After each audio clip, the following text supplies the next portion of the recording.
Hello, hello. Welcome back to No Me Callo. I won't stay quiet. I'm your host, Lomelin, and we're starting a new month, and you already know what that means. New month, new series. And this series is called Things We Do and No One Admits. Because there are things we do every single day that we never say out loud. And not because they're dark, not because they're complicated, but because they're simply too human, too normal, too real, to us. From small decisions, impulses, habits, automatic reactions we repeat without even thinking twice. Things we all do, but almost no one wants to admit.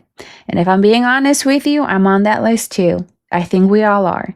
Because even though we like to believe we're clear, consistent, emotionally transparent people, the truth is we're not always that simple.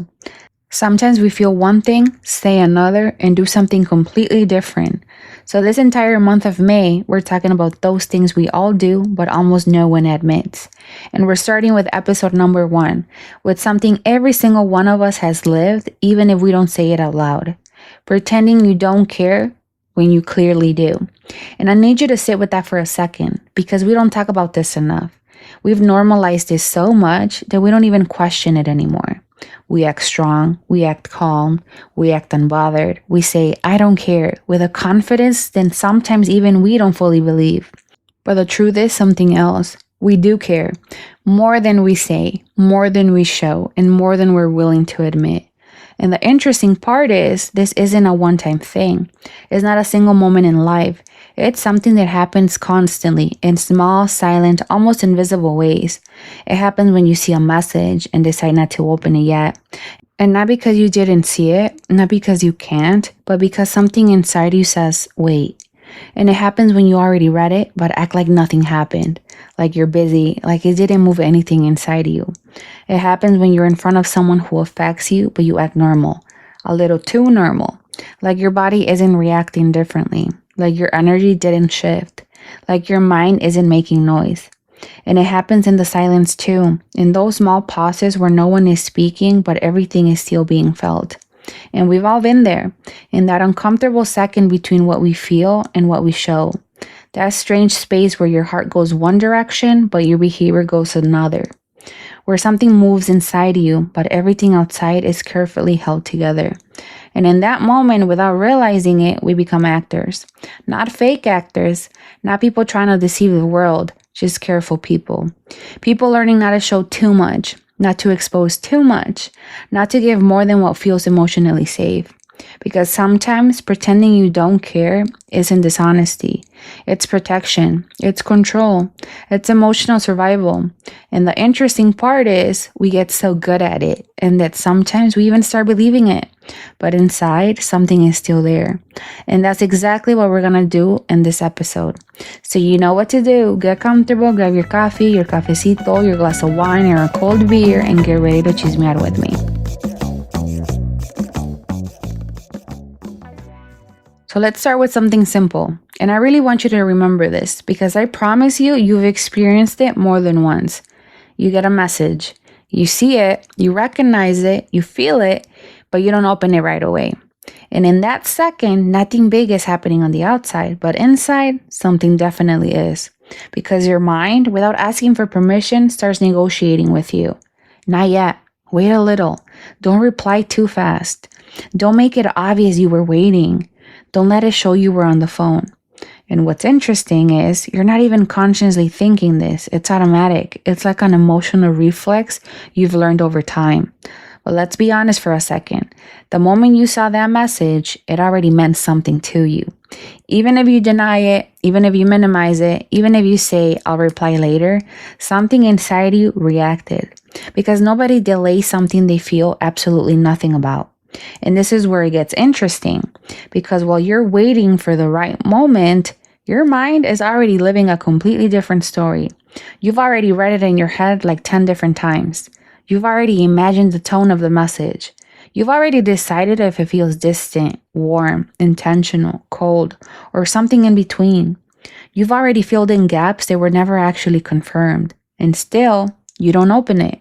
Or maybe you do open it, but you choose not to respond right away. as if delaying the reply could also delay the feeling itself. But it doesn't, right? And when you finally do respond, something shifts. Your energy changes. Your tone changes. Your whole presence becomes a little more controlled, a little more natural than what you actually feel inside, a little more normal than what's really going on emotionally. You act like nothing happened, like nothing moved inside you, like that small moment didn't matter, like your heart didn't do that tiny little jump when you saw their name on the screen. And this is where we need to pause for a second, because this behavior, this pattern, is not really about lying. It's not manipulation, and it's not coldness, it's control. It's the constant attempt to regulate how much of us is visible to other people, how much we let show, how much we let ourselves feel out loud, because feeling makes us vulnerable. And being vulnerable doesn't always feel safe. It doesn't always feel comfortable. Sometimes it feels like losing control of something we've worked really hard to keep contained. So we do what we learned to do very well. We turn emotion into behavior. Instead of saying, you know what, this affected me, we say, oh, I was busy. Instead of saying, I kept thinking about your message, we say, oh, I just saw it now. Instead of saying, yes, it did matter to me, we say, it's fine. And the most interesting part of all of this is that we don't even always do it just to protect ourselves from the other person. Sometimes we do it to protect ourselves from ourselves. Because admitting something moves you opens a door. And not always are we ready for what's on the other side. So we soften it, we hide it, we dress it up normally, and we convince ourselves that we're in control. But sometimes all we're really doing is avoiding the truth we already felt from the very first second. So now let's talk about something a little bit more uncomfortable. Something that has probably happened to you more than once, but you almost never stop to analyze it like this. Acting normal, especially around people who affect you emotionally. And I'm not talking about strangers. I'm not talking about people you don't care about. I'm talking about the people who actually matter to you. People who in some way carry emotional weight in your life. And then something interesting happens. Without even realizing it, you become a different version of yourself. Not in a dramatic way, not like you're pretending to be someone completely different. It's more subtle than that. It's like you adjust your energy. Like you turn the volume down on what you're actually feeling inside. You smile differently, you speak more carefully, you think too much before you respond, you move with intention, like every word has to pass through an invisible filter. And you say, I'm fine too quickly, too automatically. So automatic that you don't even give yourself a second to check in with how you actually feel. And you say it even when you're not really fine, even when there's noise inside, even when there are questions, even when something is shifting in you, you don't even know how to name it yet. But on the outside, everything looks calm, everything looks stable, everything looks under control. And the most interesting part of all of this is that the other person probably notices. Even if they don't say anything, even if they don't mention it, even if they don't confront it, they still feel it because energy doesn't always need words to be understood. Sometimes it's just felt, and yet we still do it. We still sit there acting calm, acting neutral, acting like nothing is happening inside of us, while in reality, there's a whole conversation happening internally. A conversation no one else can hear, a conversation that never gets spoken out loud. But it's there, analyzing, feeling, replaying every detail. And the interesting thing is, it's not always sadness. It's not always pain. It's not always something negative. Sometimes it's attachment. Sometimes it's that emotional connection you don't want to admit too quickly. Sometimes it's confusion. Or sometimes it's that feeling of not fully knowing what you feel, but knowing that you feel something strongly. And sometimes it's just that quiet thought you don't say out loud. I care more than I should. And that's where everything shifts. Because instead of naming it, instead of acknowledging it, instead of even admitting it to ourselves, we hide it, we lower it, we soften it. And we continue the conversation like nothing happened. We keep acting. We keep holding on to the version of ourselves that isn't affected. But inside, something is still happening. Something is still there. And the most important part of this episode is learning to notice that. Not to change it, not to judge it, just to notice it. And I want you to pause with me for a second. When was the last time you said, I don't care, but you actually did? And it doesn't have to be something dramatic. It doesn't have to be a big story. It can be something small, something quiet, something only you notice inside yourself. Maybe a conversation, maybe a message, maybe someone's attitude, maybe a silence, something you minimized in front of others but felt deeply on your own. And you don't have to answer it, you don't have to explain it, just recognize it. Because this is where everything starts. Not in change, not in action, not in reaction, but in something much simpler, awareness. Because when you start seeing what you do without judging yourself, nothing ever feels exactly the same again. So let's talk about a phrase that we use all the time. The phrase that shows up in conversations and messages, in a quick phone call, in automatic replies, almost like a reflex. The whole I'm fine. 2 words, so small, so simple, so light on the surface, but sometimes so heavy underneath. I'm fine, even when you're not, even when something is hurting a little, even when on the inside you're holding more than what anyone can see from the outside. Even when you're trying to stay calm while emotionally your hands are shaking inside, but nobody notices because I'm fine. And what's interesting here is that we almost never say it with bad intentions. And it's not that we're trying to deceive other people. It's not that we're building a lie.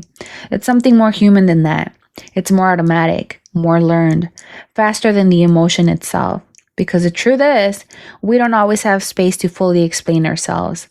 Not every moment is meant for deep conversations. Not every day do we have the energy to say, I feel this because of this, this, and this. Sometimes, honestly, we're just tired. Sometimes we don't even know where to start. Sometimes we just don't even want to make it more complicated. So we say, I'm fine. And we leave it there. And in many cases, the other person doesn't ask again, or they don't push, or they don't even notice a difference. And life moves on. But this is where it gets interesting, because the problem isn't always saying it outwardly. The problem starts when we repeat it so often that it starts going inward. When I'm fine stops being a response for others and starts becoming a response for ourselves. And that's where it becomes dangerous, because when you get used to saying it without thinking, you also start to stop asking yourself if it's actually true. So you start answering yourself automatically. No pause, no check-in, no real feeling behind it. And little by little, without realizing it, you start disconnecting from what you really actually feel in real time. Not all at once, not dramatically, but in small moments, in quick responses, in short internal conversations with yourself. In those moments where something inside you is asking for attention, and simply you just respond with, I'm fine, and you move on, and you move on, and you move on, until one day you realize you've been functioning without really listening to yourself. And it's not that you stop feeling, it's that you got used to not pausing long enough to feel it. And this is where I want you to stay with me for a second, because this isn't about judgment. It really isn't. This is not about it's wrong to say I'm fine. No, this is simply about noticing how easy it is to disconnect from ourselves without even realizing it, and how easy it is to replace what we feel with a phrase that sounds simpler, more comfortable, more safe. I'm fine. But the real question sitting here is, how many times have you said that without even checking in with yourself? Not to change it right now, not to force a different answer, just to notice the pattern, because often it's not the emotion that disconnects us, it's the habit of not looking at it. So let me ask you something. Why do we pretend not to feel? Why do we say it doesn't matter? And don't overthink it, don't make it complicated. Think about your real life, your everyday reactions, the small moments where something moves you a little more than you're willing to admit. Because the answer would be, well, that's just how we are. But it's not that simple. It's not coldness. It's not that we don't feel. It's not that we're people who don't get affected. In fact, it's the opposite. We feel too much. And because we feel too much, we start protecting ourselves. Because feeling deeply exposes us. And emotional exposure has a cost. And it is not always visible. It is not always immediate. But it's real, because what exposes us also makes us vulnerable. And being vulnerable isn't just opening up. Being vulnerable can be a risk. Risk the other person doesn't feel the same way. Risk of expecting something that doesn't come. Risk of getting your hopes up a little more than you should. Risk of misreading signals that were never actually really signals. risk of thinking about something that the other person already moved on from. And without even realizing it, we start reducing what we feel. Not because it disappears, but because we lower the volume. We make it smaller, more manageable, more safe. And that's where that phrase comes from, the one we've all said it at least one. Oh, it's nothing. Even when it's something, even when it actually moved you, even when you thought about it more than you're willing to admit. But saying it's nothing feels way easier, lighter, more controlled, and most importantly, less risky. Because if it's nothing, then you don't have to do anything with it. You don't have to talk about it. You don't have to face it. You don't have to expose yourself. But here's the interesting part, and what most people don't want to say out loud. The truth is, what we don't say, we still feel. And it doesn't disappear just because we don't name it. It doesn't get erased just because we ignore it. And it doesn't shut off just because we minimize it. What we avoid still affects us in silence, in small thoughts, in subtle reactions, in the way we respond later, in the way we behave without even noticing it. And most importantly, what we ignore still stays with us. It doesn't just leave, it just moves. It shifts into another space inside of us. Sometimes it becomes a repeating thought. Sometimes it becomes an unnamed discomfort. Sometimes it becomes that strange feeling you can't explain, but you feel it when you're alone. And what starts at is nothing ends up being something your mind keeps revisiting when nobody else is watching. Because silence doesn't erase the emotion, it just stores it somewhere else. It pushes us inward. It takes away its voice, but it doesn't eliminate it. And that's why so often it's not what we feel that weighs on us. It's what we don't allow ourselves to say about what we actually feel. And let's be honest, because this isn't black or white. Pretending you don't care when you actually do isn't always a mistake. And I want you to really hear that without judging it too quickly. It's not always something wrong. Sometimes it's survival. Sometimes it's that version of you trying to stay emotionally stable in a moment where feeling too much would be too much. Sometimes it's protection, because not everything we feel is ready to be expressed in real time. Sometimes it's just emotional timing. That space you need before reacting, before speaking, before exposing yourself. And that's human. That's normal. That is emotional intelligence too, even if we don't always call it that. Because the problem isn't doing it. The problem is in that moment where you decide, I'm not going to show what I'm feeling right now. The problem starts when that stops being a conscious decision and becomes an automatic pattern. When you're no longer thinking about it, when you're no longer choosing it, when you just do it because that's what you learned to do. And without realizing it, you start living from that reaction. Oh, it's not important. It was nothing. Whatever. I'm fine. And slowly, without noticing it, you stop doing something very important. You stop asking yourself, what am I actually feeling right now? And that question, even though it seems simple, trust me, is so powerful. Because that's where everything starts. That's where you realize if you're protecting yourself or if you're disconnecting from yourself. And look, those are not the same thing, because yes, you can feel a lot. You can still choose not to act from it. You can still feel something strongly and still choose calm. You can feel emotionally moved and still not react immediately. You can protect your energy. You can give yourself space. You can choose not to overexpose yourself, and that is valid. That is even emotional maturity. But there is a very thin line between protecting your energy and denying yourself, between saying, I'll wait to respond, and not acknowledging what that moment actually made you feel. Because when you start ignoring what you feel repeatedly, when you minimize it once, then again, something shifts. Not all at once, but silently. You get used to it. You disconnect a little. You become more automatic with yourself. And the problem isn't feeling. The problem is stopping and not listening to yourself what you're actually feeling. Because you can keep functioning, you can keep talking, you can keep responding, but inside, something starts losing its voice. And then you reach that point where you say, oh, it's nothing, or I don't care, or whatever. But your body, your mind, your energy doesn't always agree. And here's what's interesting. You can fake a conversation. You can control a reaction. You can even convince other people, but eventually you cannot indefinitely hold what you keep ignoring inside. Because what you don't say does not disappear. What you don't acknowledge doesn't leave. And what you don't take care of, somehow, in some way, finds its way back to you. And not as punishment, not as drama, but as accumulation, as weight. as something that stays there waiting to be seen. And maybe that's why this topic feels uncomfortable, because deep down, we all know when we're pretending a little, but we also know we can't keep doing it forever. And as always, I want to recommend a book, and it's called The Power of Now by Eckhart Tolle. And it's a book about the importance of living in the present moment and stepping out of that constant noise of the mind, those repetitive thoughts, overthinking loops, and the resistance we build against what we feel. It explains how a lot of our emotional discomfort doesn't actually come from the emotions themselves, but from the way we avoid them, deny them, or try to control them. And this connects directly with this episode because we're talking about something very human, pretending we don't care when we actually do, or saying I'm fine when deep down we're not really fine at all. So this book helps you understand what destabilizes us is not always the emotion itself, but the internal struggle of not wanting to feel it or not wanting to acknowledge it. And that's why it fits so well with this topic, because it invites you to do the opposite of what we usually do. Instead of hiding what we feel, it encourages us to observe it, accept it, and stay present with it without judgment or minimization. So I definitely recommend it.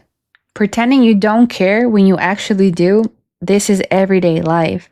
It's what you do when you don't reply to a message, but you think about it 10 different times. It's what you do when you say I'm fine, but inside you're somewhere completely different.